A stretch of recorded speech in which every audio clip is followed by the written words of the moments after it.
गली से आई आवाज। मास्टर नंदराम जी साढ़े सामने ने उन्हें पहनाई अस इजलास साहब का वेलकम करने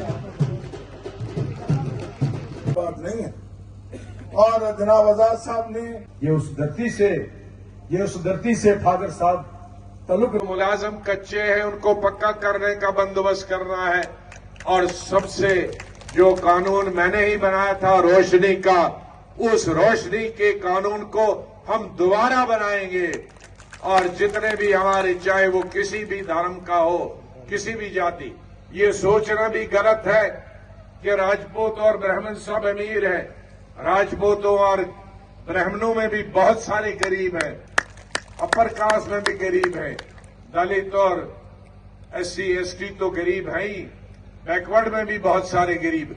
तो जो भी गरीब है, चाहे वो अपर कास्ट का हो, बैकवर्ड का हो, या हिंदू हो, या मुसलमान हो, या सिख हो, या ईसाई हो, जिसकी जमीन घर बनाने के लिए नहीं है, उसको कोई जमीन छीन नहीं सकता। इसी तरह से एक और मैंने काम शुरू किया था, जो जम्मू का भी कुछ एरिया है उसमें पड़ता, और कठुआ का और सांबा का, जो हमारा इंटरनेशनल बॉर्डर है। जब भी तनाव होता है पाकिस्तान और हिंदुस्तान के बीच में, सबसे ज्यादा नुकसान और सबसे ज्यादा खतरा छम जोड़िया से लेकर आरसपुरा से लेकर और ये सांबा और कठुआ तक हमारे भाइयों का होता है। कईयों की जमीनें उस तरफ है, तार के उस तरफ, कईयों की तार के पास ही है। गोला बारूद से वो खेती नहीं कर सकते, गोला बारूद से उन घरों में उनके घर तबाह हो जाते हैं, मवेशी का नुकसान होता है। बीच बीच में आदमियों, हमारी बहनों बेटियों का भी की जाने चली जाती हैं। उसमें एक मांग थी तब मैं जब बॉर्डर का एरिया गया था, जब चीफ मिनिस्टर, लेकिन उसके बाद मेरे पास सिर्फ 6 महीने बचे थे। उन्होंने कहा था कि हमें फायरिंग रेंज से आगे जमीन दी जाए, जमीन रेवेन्यू की सरकारी, और 5 मरले, ताकि जब फायरिंग हो तो हम एक छोटा सा कमरा वहां बनाएं, वहां बच्चों को रखें, और फायरिंग खत्म होने के बाद फिर अपने घरों में जाए। मेरे वक्त में ऑर्डर हमने दिया था, कुछ जमीन एक्वायर भी हुई थी, लेकिन जितनी एक्वायर हुई उसको भी आज 17 साल हुए किसी ने दिया नहीं। जो और एक्वायर करनी थी वो तो की नहीं किसी ने, लेकिन जितनी की थी वो भी नहीं किसी को दी। हम वो जमीन एक्वायर करेंगे, और जितने भी बॉर्डर के पास घर हैं, जो जद में आते हैं, जिनके पार की पाकिस्तान की गोला बारूद का शिकार होते हैं, हम उनको 5 मरले जरूर देंगे फायरिंग रेंज से, ताकि दूर, ताकि वो अपने परिवार को सुरक्षित रख पाए और माल मवेशी को भी उधर शिफ्ट कर पाए। जम्मू कश्मीर की आवाम ने आजमाया, उनको परखा, उनका काम देखा, इसलिए आज की दफा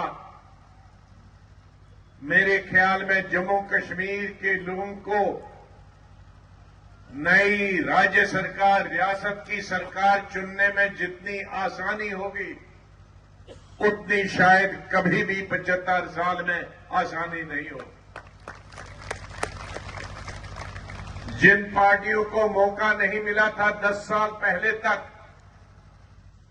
उन पार्टियों को भी 10 साल मिला हुकूमत बनाने का। तो अब कोई भी पार्टी जनता के सामने ये नहीं कह सकती कि मुझे मौका दे दो, मैं नया कुछ करके दिखाऊंगा, क्योंकि सबको मौका यहां की आवाम ने दिया। मुझे भी मौका दिया था,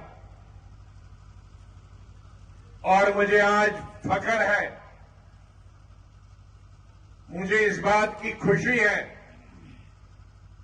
कि अब 2002 के इलेक्शन में मैंने अगर 5% वादा लोगों से किया था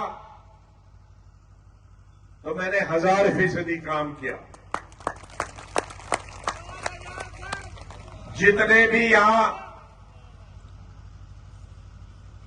चीजें गिनी चिब साहब ने और मिश्रा जी ने,